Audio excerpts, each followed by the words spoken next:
Competitive examination prepare ಆಗ್ತಿರುವ ಎಲ್ಲ ವಿದ್ಯಾರ್ಥಿಗೆ ನನಗೆ ನಮಸ್ಕಾರಗಳು. ಮೊದಲನೇ ವಿಡಿಯೋದ ಆಲ್ರೆಡಿ ನಾವು 10 ಕ್ವಶನ್ನ ಡಿಸ್ಕಸ್ ಮಾಡಿದ್ದೇವೆ. ಅದು ಹೆಲ್ಪ್ಫುಲ್ ಆಗಿದೆ ಅಂತ ಅಂದ್ಕೊಂಡು ಮತ್ತೆ ಈ ವಿಡಿಯೋದಲ್ಲಿ 10 ಕ್ವಶನ್ಸ್ನ ತಗೊಂಡು ಬಂದಿದ್ದೇನೆ. ಈ ವಿಡಿಯೋದಲ್ಲಿ ಟಾಪಿಕ್ ಬಂದುಬಿಟ್ಟು ಅಗ್ರಿಕಲ್ಚರ್ ಆ್ಯಂಡ್ ಎನ್ವೈರ್ಮೆಂಟಲ್ ಕೆಮಿಸ್ಟ್ರಿ. ಮೊದಲನೇ ಕ್ವಶನ್ ಸಾಲ್ವ್ ಮಾಡ್ತಾ ಹೋಗೋಣ. Which element is essential for plant growth and is a major component of urea? Option A phosphorus, option B potassium, option C nitrogen, option D magnesium. ಈಗ ನಾವಿಲ್ಲಿ ನೋಡಿರುವ ಹಾಗೆ ನಮಗೆ urea ಅಂತ ಹೇಳ್ತೇವೆ. ಈ ಯೂರಿಯಾ ಫಾರ್ಮುಲಾ ಬಂದುಬಿಟ್ಟು NH2CO ಅಂತ ಹೇಳ್ತೇವೆ. ನಾವು ಇದನ್ನು ಸ್ಟ್ರಕ್ಚರ್ ಹೆಂಗೆ ಬರಿತೀವಿ ಅಂದರೆ NH2C ಡಬಲ್ ಬಾಂಡು NH2 ಅಂತ ಬರೀತೇವೆ.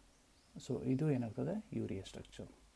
ಈ ಯೂರಿಯಾದಲ್ಲಿ ನಮಗೆ ನಿಯರ್ಲಿ ಹೇಳಬೇಕಾದ್ರೆ 46% ನೈಟ್ರೋಜನ್ ಇರ್ತದೆ. ಇದೇ ರೀತಿಯಾಗಿ ಇನ್ನೊಂದಿಷ್ಟು ಕಂಪೌಂಡ್ಸ್ಗಳು ಬರ್ತವೆ. ಹೆಂಗೆ ಅಂತಂದರೆ ಅಮೋನಿಯಂ ಸಲ್ಫೇಟ್ ಕೂಡ ಇದೆ. ಇದರಲ್ಲಿ 21% ಇರ್ತದೆ. ಅಮೋನಿಯಾ ಅಂತ ತಗೊಳ್ತೇವೆ, ಇದರಲ್ಲಿ 82% ಇರ್ತದೆ. ಅದೇ ರೀತಿಯಾಗಿ ಅಮೋನಿಯಂ ಕಾರ್ಬೋನೇಟ್ ಅಮೋನಿಯಂ ನೈಟ್ರೇಟ್ ಅಂತ ತೊಗೊಂಡ್ವಿ ಅಂದರೆ ಇದರಲ್ಲಿ ಕೂಡ 34% ಇರ್ತದೆ. ಅದೇ ರೀತಿಯಾಗಿ ನಿಮಗೆ ಗೊತ್ತಿರ್ಬೋದು DAP ಗೊಬ್ಬರ ಅಂತ ಹೇಳ್ತೇವೆ, ಇದರಲ್ಲಿ ಕೂಡ 18% ನೈಟ್ರೋಜನ್ ಇರ್ತದೆ. ಸೊ ಎಲ್ಲ ಈ ಕಂಪೋನೆಂಟ್ಸಲ್ಲಿ ನೈಟ್ರೋಜನ್ ಏನಾಗಿರ್ತದೆ ಅಂತಂದರೆ ಮೇಜರ್ ರೋಲ್ ಪ್ಲೇ ಮಾಡ್ತದೆ. ಹಾಗಿದ್ರೆ what is the use of this nitrogen for the plants? ಒಂದು ಥಿಂಗ್ ಹೇಳ್ತಾನೆ, ಈ ನೈಟ್ರೋಜನ್ ಇರೋ ಸಲುವಾಗಿ ನಮ್ಮಲ್ಲಿ ಲೀಫ್ ಗ್ರೋತ್ ಏನಾಗಿರ್ತದೆ ಜಾಸ್ತಿ ಆಗಿರ್ತದೆ. ಒಂದನೇ ಪಾಯಿಂಟ್ ಬಂದುಬಿಟ್ಟು ಲೀಫ್ ಗ್ರೋತ್ ಚೆನ್ನಾಗಿ ಆಗ್ತದೆ. ಅದ್ರ ಜೊತೆಗೆ ಪ್ಲ್ಯಾಂಟ್ಸ್ ಕ್ವಾಲಿಟಿ ಕೂಡ ಏನಾಗ್ತದೆ ಚೆನ್ನಾಗಿ ಗ್ರೋ ಆಗ್ತದೆ.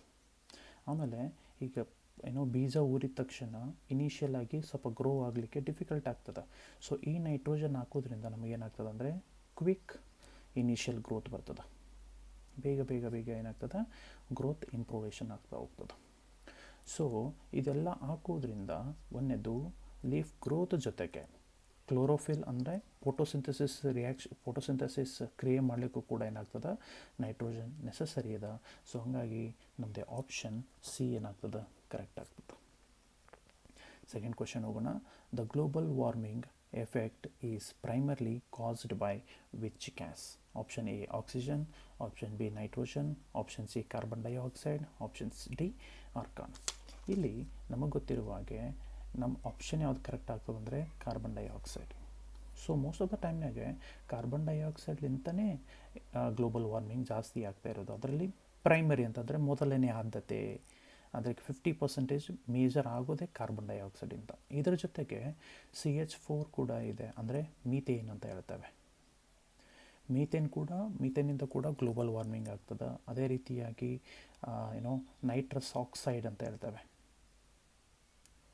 ನೈಟ್ರಸ್ ಆಕ್ಸೈಡ್, ಈ ನೈಟ್ರಸ್ ಆಕ್ಸೈಡಿಂದ ಕೂಡ ನಮಗೇನಾಗ್ತದೆ ಗ್ಲೋಬಲ್ ವಾರ್ಮಿಂಗ್ ಆಗ್ತದೆ. ಈ ಇಷ್ಟು ಮಾಲಿಕ್ಯೂಲ್ಸಲ್ಲಿ ನಾವು ಕಂಡುಹಿಡಿದಾಗ ಪ್ರೈಮರಿ ಯಾವುದಾಗ್ತದೆ ಅಂತಂದರೆ carbon dioxide. So option C is the correct one for the second question. ಅದೇ ರೀತಿಯಾಗಿ ಮೂರನೇ ಕ್ವೆಶನಿಗೆ ಹೋಗೋಣ. Which gas is responsible for the depletion of the ozone layer? Option A carbon monoxide, option B chlorofluorocarbons, option C sulphur dioxide, option D methane. So ನಾವು ಹಳೆ fridge use ಮಾಡ್ತಾಯಿದ್ವಿ ಮನೆಯಲ್ಲಿ, ಅಥವಾ ACs ಯೂಸ್ ಮಾಡ್ತಾಯಿದ್ವಿ. ಈ ಫ್ರಿಡ್ಜು ಮತ್ತು ACs ಮೊದಲು ನಾವು ಯೂಸ್ ಮಾಡುವಾಗ ಇವು ಏನು ಗ್ಯಾಸ್ನ ರಿಲೀಸ್ ಮಾಡ್ತದೆ ಅಂತಂದರೆ ಕ್ಲೋರಿನ್ ಗ್ಯಾಸ್ನ ರಿಲೀಸ್ ಮಾಡ್ತದೆ. ಓಕೆ, ಈ ಕ್ಲೋರಿನ್ ಗ್ಯಾಸು ಅಟ್ಮಾಸ್ಫಿಯರಲ್ಲಿ ಹೋಗಿ ನಮ್ಮದೇನು ಓಝೋನ್ ಲೇಯರ್ ಇರ್ತದೆ, ಆ ಓಝೋನ್ ಲೇಯರ್ಗೆ ರೀಚ್ ಔಟ್ ಆಗ್ತದೆ. ಓಝೋನ್ ಲೇಯರ್ಗೆ ರೀಚ್ ಔಟ್ ಆಗಿ 1 ಕ್ಲೋರೋ ಅಟಾಮ್ ಅಂದರೆ 1 ಕ್ಲೋರಿನ್ ಅಟಾಮು ನಿಯರ್ಲಿ 1000 ಓಝೋನ್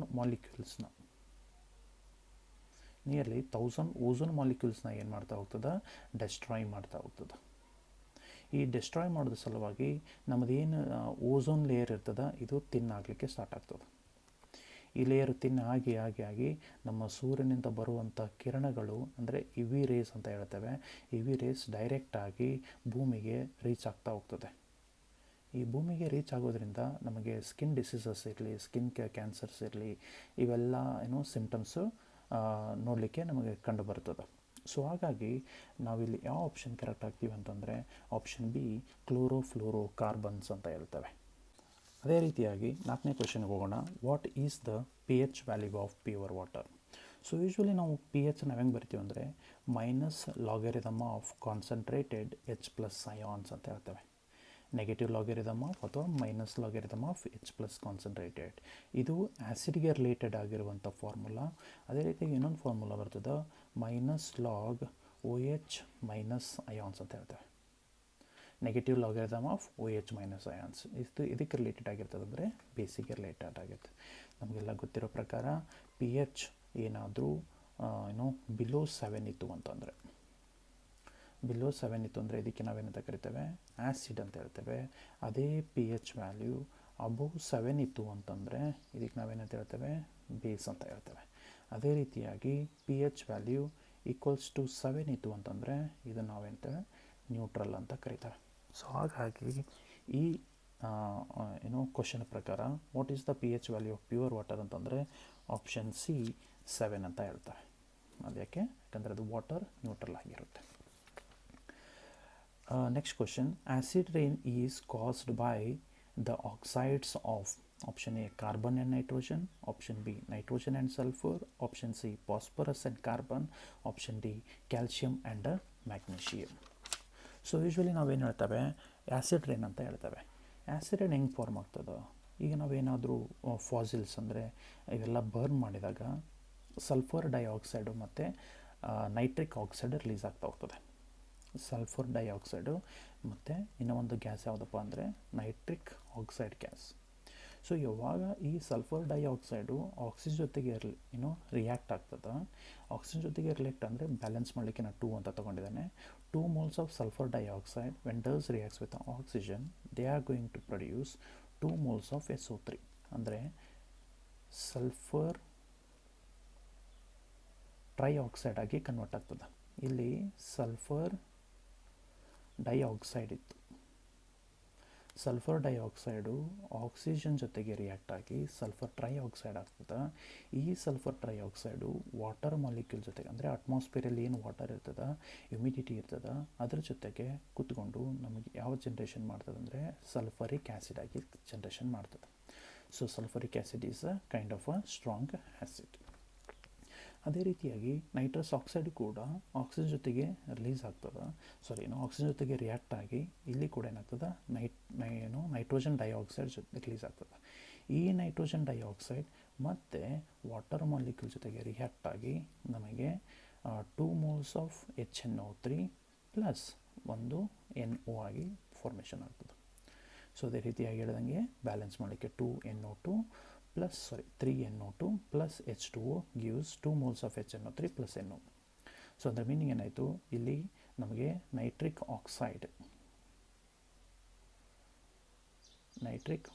ಕೂಡ ನಮಗೆ ಸಬ್ ಪ್ರಾಡಕ್ಟ್ ಆಗಿ ಬರ್ತದೆ. ಇಲ್ಲಿ ಮೇಜರ್ ಬಂದುಬಿಟ್ಟು ಆ್ಯಸಿಡ್.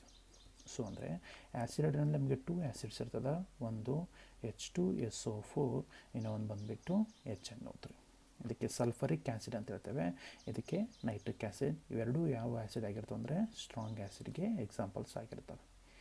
ಈ ರೀತಿಯಾಗಿ ನಮಗೆ ಆ್ಯಸಿಡ್ ರೈನ್ ಫಾರ್ಮೇಷನ್ ಆಗ್ತಾ ಹೋಗ್ತದೆ. ಸೊ ಹಾಗಾಗಿ ನಾವಿಲ್ಲಿ ಏನು ಹೇಳ್ತೇವೆ, ಎರಡು ಗ್ಯಾಸಸ್, ಎರಡು ಕಂಪೋನೆಂಟ್ಸ್ ಇಂಪಾರ್ಟೆಂಟ್ ಆಗ್ತದೆ. ಒಂದು ನೈಟ್ರೋಜನ್ನು ಮತ್ತು ಇನ್ನೊಂದು ಸಲ್ಫರ್ ಆಗಿರುತ್ತೆ. ಅದೇ ರೀತಿಯಾಗಿ ನೆಕ್ಸ್ಟ್ ಕ್ವಶನ್ ಹೋಗೋಣ. Quick lime is chemically known as calcium carbonate, calcium hydroxide, calcium oxide and calcium chloride. So quick lime ಅಂತ ಹೇಳ್ತೇವೆ.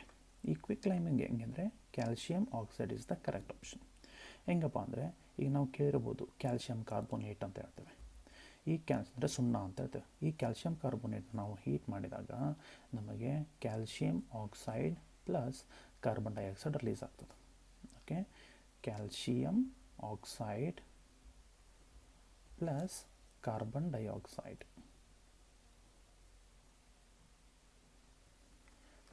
ಇದರ ಜೊತೆಗೆ ಈ ಕ್ಯಾಲ್ಶಿಯಂ ಆಕ್ಸೈಡ್ ವಾಟರ್ ಜೊತೆಗೆ ಹಾಕಿದಾಗ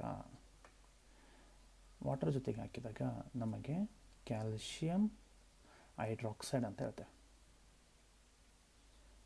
ಕ್ಯಾಲ್ಶಿಯಂ ಹೈಡ್ರಾಕ್ಸೈಡ್ ಅಥವಾ ಇದಕ್ಕೆ ಲೈಮ್ ವಾಟರ್ ಕೂಡ ಅಂತೇವೆ. ಓಕೆ, ಈ ಕಂಪೋನೆಂಟ್ಸು ಫಾರ್ಮೇಷನ್ ಆಗ್ತಾ ಹೋಗ್ತದೆ. ಸೊ ಮೊದಲನೇ ರೀತಿಯಾಗಿ ಕ್ಯಾಲ್ಶಿಯಂ ಕಾರ್ಬೋನೇಟ್ ಹೀಟ್ ಮಾಡಿದಾಗ ಕ್ಯಾಲ್ಶಿಯಂ ಆಕ್ಸೈಡ್ ಜನ್ರೇಷನ್ ಆಗ್ತದೆ. ಸೊ ಹಾಗಾಗಿ ನಾವು ಈ ಆಪ್ಷನ್ ಕರೆಕ್ಟ್ ಆಗ್ತವೆ, ಸಿ ಆಪ್ಷನ್. ನೆಕ್ಸ್ಟ್ ಕ್ವಶನ್ ಹೋಗೋಣ. Which gas is used by plants for photosynthesis? Option A nitrogen, option B oxygen, option C carbon dioxide, option D helium ಅಂತ ಹೇಳ್ತಾರೆ. So ನಮಗೆ ಗೊತ್ತಿರೋ ಪ್ರಕಾರ ಆನ್ಸರ್ ಯಾವುದು ಕರೆಕ್ಟ್ ಆಗ್ತದೆ ಅಂದರೆ carbon dioxide. So carbon dioxide ಹೆಂಗಾಗ್ತದೆ? ಸೊ ಯೂಶ್ವಲಿ ಏನಾಗ್ತದೆ, ಕಾರ್ಬನ್ ಡೈಆಕ್ಸೈಡು ಪ್ಲ್ಯಾಂಟ್ಸು ಇನ್ಹೇಲ್ ಮಾಡ್ತದೆ, ಆಕ್ಸಿಜನ್ನ ಎಕ್ಸೆಲ್ ಮಾಡ್ತದೆ. ನಾವೇನು ಮಾಡ್ತೇವೆ, ಆಕ್ಸಿಜನ್ನ ಇನ್ಹೇಲ್ ಮಾಡ್ತೇವೆ, ಕಾರ್ಬನ್ ಡೈಆಕ್ಸೈಡ್ನ ಎಕ್ಸೆಲ್ ಮಾಡ್ತವೆ. ಸೊ ಕಾರ್ಬನ್ ಡೈಆಕ್ಸೈಡು ಇದರ ಜೊತೆಗೆ ವಾಟರ್ ಮಾಲಿಕ್ಯೂಲ್ಸ್, ಈ ವಾಟರ್ ಎಲ್ಲಿಂದ ತಗೊಳ್ತದೆ ಅಂದರೆ ಸಾಯಿಲಿಂದ ತಗೊಳ್ತದೆ, ಕಾರ್ಬನ್ ಡೈಆಕ್ಸೈಡ್ ಫ್ರಮ್ ಏರ್ಲಿಂದ ತಗೊಳ್ತದೆ. ಇದಕ್ಕೆ ನಾವು ಎರಡಕ್ಕೂ ಏನಂತೇವೆ, ರಿಯಾಕ್ಟನ್ಸ್ ಅಂತ ಹೇಳ್ತೇವೆ, ರಿಯಾಕ್ಟನ್ಸ್. ಈ ಕಾರ್ಬನ್ ಡೈಆಕ್ಸೈಡು ಮತ್ತು ವಾಟರ್ ಮಾಲಿಕ್ಯೂಲ್ಸು ಎರಡು ಏನು ಮಾಡ್ತವೆ, in the presence of sunlight, ಸೂರ್ಯನ ಕಿರಣಗಳ ಜೊತೆಗೆ ಇವೆರಡು ರಿಯಾಕ್ಟ್ ಆಗಿ ನಮಗೆ ಗ್ಲೂಕೋಸು ಮತ್ತು ಆಕ್ಸಿಜನ್ ರಿಲೀಸ್ ಆಗ್ತದೆ.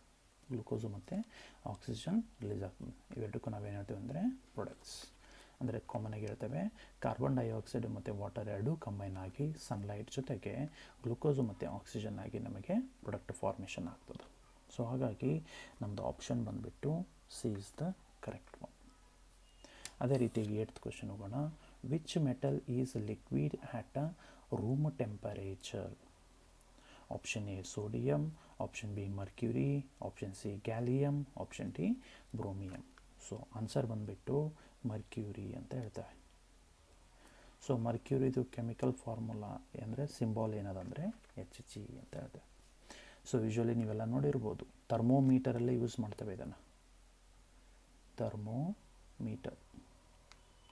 ಸೊ ಲ್ಯಾಬಲ್ಲಿ ಯೂಸ್ ಮಾಡುವಾಗ ಟೆಂಪ್ರೇಚರ್ 30 ಡಿಗ್ರಿ ಅದನೋ 40 ಡಿಗ್ರಿ ಅದನೋ ಅಂತ ನೋಡಲಿಕ್ಕೆ ಈ ಮರ್ಕ್ಯೂರಿನ ಅದರೊಳಗಡೆ ಇನ್ಸರ್ಟ್ ಮಾಡಿರ್ತಾರೆ. ಇದರ ಜೊತೆಗೆ ಈ ಮರ್ಕ್ಯೂರಿನ ಇಲ್ಲಿಗಲ್ ಸ್ಕಿನ್ ಕೇರಲ್ಲಿ ಯೂಸ್ ಮಾಡ್ತಾರೆ. ಗೌರ್ಮೆಂಟ್ ಬ್ಯಾನ್ ಮಾಡಿದೆ, ಆದರೂ ಕೂಡ ಇಲ್ಲಿಗಲ್ ಸ್ಕಿನ್ ಆಯಿಂಟ್ಮೆಂಟ್ ಇರ್ತಾವೆ ಅದರೊಳಗಡೆ ಯೂಸ್ ಮಾಡ್ತಾರೆ. ಯಾಕಂದರೆ ಇದು ಏನು ಮಾಡ್ತದೆ ಅಂತಂದರೆ ಲೈಟ್ನಿಂಗ್ ಕ್ರೀಮ್, ಅಂದರೆ ಈಗ ನಮ್ಮ ಸ್ವಲ್ಪ ಕಲರ್ನ ಇಂಪ್ರೂವ್ ಮಾಡಲಿಕ್ಕೆ, ಕಲರ್ ಸ್ವಲ್ಪ ಲೈಟ್ನಿಂಗ್ ಮಾಡಲಿಕ್ಕೆ ಈ ಮರ್ಕ್ಯೂರಿ ಕೂಡ ಯೂಸ್ ಮಾಡ್ತವೆ. ಯಾಕಂದರೆ ಇದು ಏನು ಮಾಡ್ತದೆ ಅಂದರೆ ಮೆಲನಿನ್ ಕಂಟೆಂಟ್ ಅಂತ ಹೇಳ್ತೇವಲ್ವ, ಈ ಮೆಲನಿನ್ ಕಂಟೆಂಟ್ನ ಇನಿಬೇಟ್ ಮಾಡ್ತದೆ. ಸೊ ಈ ಮೆಲನಿನ್ ಪ್ರೊಡಕ್ಷನ್ನ ಜಾಸ್ತಿ ಮಾಡೋ ಸಲುವಾಗಿ ಸ್ಕಿನ್ ಏನಾಗ್ತಾ ಹೋಗ್ತದೆ, ಸ್ವಲ್ಪ ಲೈಟ್ನಿಂಗ್ ಕಲರ್ ಆಗಿ, ಅಂದರೆ ಜಾಸ್ತಿ ಬೆಳ್ಳಗಾಗೋ ಸಲುವಾಗಿ ಇದನ್ನು ಯೂಸ್ ಮಾಡ್ತಾ ಹೋಗ್ತವೆ. ಅದ್ರ ಜೊತೆಗೆ ಇದನ್ನು ಆ್ಯಂಟಿಸೆಪ್ಟಿಕಲ್ಲಿ ಕೂಡ ಯೂಸ್ ಮಾಡ್ತವೆ, ಆ್ಯಂಟಿಸೆಪ್ಟಿಕಲ್ಲಿ ಯೂಸ್ ಮಾಡ್ತಾರೆ. ಅದೇ ರೀತಿಯಾಗಿ BDC ಡಾಕ್ಟರ್ಸ್ ಅಂದರೆ ಡೆಂಟಿಸ್ಟ್ ಡಾಕ್ಟರ್ ಕೂಡ ಏನು ಮಾಡ್ತಾರೆ, ಇದನ್ನು ಮರ್ಕ್ಯೂರಿನ ಯೂಸ್ ಮಾಡ್ತಾ ಹೋಗ್ತಾರೆ ಅದರ ಟ್ರೀಟ್ಮೆಂಟಲ್ಲಿ. ಅದ್ರ ಜೊತೆಗೆ ಇನ್ನೊಂದು ಕೇಳಿರ್ಬೋದು ನೀವು, ಟ್ಯಾಟೂಸ್ ಹಾಕ್ತಾರೆ. ಅಂದರೆ ಈಗ ರೆಡ್ ಕಲರು ಟ್ಯಾಟೂ ಬರ್ತದಲ್ವ, ಆ ರೆಡ್ ಟ್ಯಾಟೂ ಕೂಡ ಏನಾಗಿರ್ತದೆ, ಮರ್ಕ್ಯೂರಿ ಕಂಟೆಂಟ್ ಆಗಿರ್ತದೆ. ಸೊ ಅದಕ್ಕೆ ನಾವೇನಂತ ಹೇಳ್ತೀವಿ ಅಂದರೆ ರೆಡ್ ಮರ್ಕ್ಯೂರಿ ಸಲ್ಫೈಡ್ ಅಂತ ಒಂದು ಕೆಮಿಕಲ್ ಇರ್ತದೆ, ರೆಡ್ ಮರ್ಕ್ಯೂರಿ ಸಲ್ಫೈಡ್. ಸೊ ಈ ಕೆಮಿಕಲ್ ಕೂಡ ನಾವೇನು ಮಾಡ್ತೇವೆ, ಟ್ಯಾಟೂಸಲ್ಲಿ ಯೂಸ್ ಮಾಡೋ ಸಲುವಾಗಿ ನಮಗೆ ಡಿಫ್ರೆಂಟಾಗಿ ಕಲರ್ಸು ಫಾರ್ಮೇಷನ್ ಆಗಲಿಕ್ಕೆ ಹೋಗ್ತದೆ. ಸೊ ಇವೆಲ್ಲ ಸ್ವಲ್ಪ ಈ ಮರ್ಕ್ಯೂರಿ ರಿಲೇಟೆಡ್ ಆಗಿರುವಂಥ ಕಾನ್ಸೆಪ್ಟ್ಸ್. ನೆಕ್ಸ್ಟ್ ಕ್ವಶನ್ ಹೋಗೋಣ. Which chemical is used as a rat poison? Option A zinc phosphide, option B potassium cyanide, option D sodium chloride, option D calcium carbonate.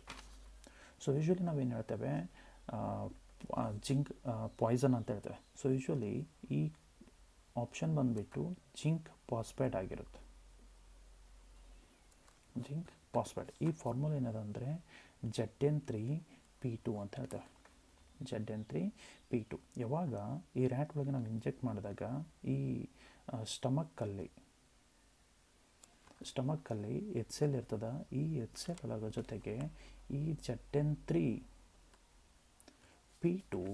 React ಆಗಿ ನಮಗೆ ಫಾಸ್ಫೈನ್ ಗ್ಯಾಸ್ನ release ಮಾಡ್ತದೆ, ಫಾಸ್ಫೈನ್ gas release ಮಾಡ್ತದೆ. ಈ ಫಾಸ್ಫೈನ್ gas heavy toxic ಇರ್ತದೆ, highly toxic ಇರ್ತದೆ. ಈ highly toxic gas ಏನು ಮಾಡ್ತದೆ, ಬ್ಲಡ್ ಸ್ಟ್ರೀಮ್ ಒಳಗಡೆ ಹೋಗ್ತದೆ. ಬ್ಲಡ್ ಸ್ಟ್ರೀಮ್ ಒಳಗಡೆ ಹೋಗಿ ಇದೇನಾಗ್ತದೆ, ಪಾಯ್ಸನ್ ಆಗಿ ಕ್ರಿಯೇಟ್ ಆಗ್ತದೆ. ಸೊ ಹಂಗಾಗಿ ಈ ಜಿಂಕ್ ಫಾಸ್ಫೈಡ್ನ ನಾವೇನು ಮಾಡ್ತೇವೆ, ರ್ಯಾಟ್ ಪಾಯ್ಸನ್ ಆಗಿ ಯೂಸ್ ಮಾಡ್ತಾ ಹೋಗ್ತೇವೆ. ಅದೇ ರೀತಿ ಈಗ ಲಾಸ್ಟ್ ಕ್ವಶನ್ ನೋಡೋಣ. The primary component of natural gas is option A methane, option B ethane, option C propane, option D butane. ಇಂದೆಲ್ಲ ವಿಡಿಯೋದಲ್ಲಿ ತಿಳಿಸ್ದಂಗೆ ಇವೆಲ್ಲ ಎದಕ್ಕೆ ಎಕ್ಸಾಂಪಲ್ ಅಂತಂದರೆ ಹೈಡ್ರೋಕಾರ್ಬನ್ಸ್ಗೆ examples. Methane, ethane, propane, butane ಇವೆಲ್ಲ ಹೈಡ್ರೋಕಾರ್ಬನ್ಸ್ ಎಕ್ಸಾಂಪಲ್ಸ್ ಆಗಿರುತ್ತೆ. ಇದರೊಳಗಡೆ ಅವ್ರು ಕೇಳಿರೋ ಕ್ವಶನ್ ಏನದಂದರೆ ಪ್ರೈಮರಿಲಿ ಅಂದರೆ ಮೇನ್ ಇಂಪಾರ್ಟೆಂಟ್ ಇರೋದು. ಸೊ ಮೇನ್ ಇಂಪಾರ್ಟೆಂಟ್ ಗ್ಯಾಸ್ ಬಂದುಬಿಟ್ಟು ಮೀಥೇನ್ ಗ್ಯಾಸ್ ಆಗಿರುತ್ತೆ. ಇದರದ್ದು ರಫ್ಲಿ ಪರ್ಸೆಂಟೇಜ್ ಏನಿರ್ತವೆ, 90 to 91% ಅಂತ ಇರ್ತವೆ. ಸೊ ಈ ಮೀಥೇನಿಗೆ ರಿಲೇಟೆಡ್ ಆಗಿರೋ ಒಂದೆರಡು ಪಾಯಿಂಟ್ಸ್ ನೋಡೋಣ. ಈ ಮೀಥೇನ್ ಏನಾಗಿರುತ್ತೆ, ಆರ್ಡರ್ಲೆಸ್ ಆಗಿರುತ್ತೆ. ಆರ್ಡರ್ಲೆಸ್ ಅಂದರೆ ಸ್ಮೆಲ್ ಇರೋದಿಲ್ಲ, ಒಂದೇ ಪಾಯಿಂಟ್. ಆಮೇಲೆ ಈ ಗ್ಯಾಸ್ ಏನಾಗಿರುತ್ತೆ ಅಂದರೆ ಫ್ಲೇಮೇಬಲ್ ಇರುತ್ತೆ, ಅಂದರೆ ಫೈರ್ನ ಕ್ಯಾಚ್ ಮಾಡಲಿತ್ತೆ ಅದು. ಓಕೆ, ಆಮೇಲೆ ಇದು ಕಲರ್ಲೆಸ್ ಕೂಡ ಆಗಿರುತ್ತೆ. ಓಕೆ, ಇದೇನಾಗಿರುತ್ತೆ, ಕಲರ್ಲೆಸ್ ಆಗಿರುತ್ತೆ. ಸೊ ಹಾಗಾಗಿ ನಾವೇನು ಮಾಡ್ತೇವೆ, the primary component of natural gas ಏನಂತ ಕನ್ಸಿಡರ್ ಮಾಡ್ತೇವೆ, ಮೀಥೇನ್ ಗ್ಯಾಸ್. ಸೊ ಇವೆಲ್ಲ 10 ಕ್ವಶನ್ಸು ರಿಲೇಟೆಡ್ ಆಗಿರುವ ಆನ್ಸರ್ಸು. ಸೊ ಇದೇ ರೀತಿಯಾಗಿ ನಾವು ಮುಂದಿನ ವಿಡಿಯೋದಲ್ಲಿ ಮತ್ತೆ ಒಂದಿಷ್ಟು ಕ್ವಶನ್ಸ್ನ ತೊಗೊಂಡು ಬರ್ತೇನೆ. ಸೊ ವಿಡಿಯೋ ನೋಡಿದ್ದಕ್ಕೆ ಧನ್ಯವಾದಗಳು. Thank you so much.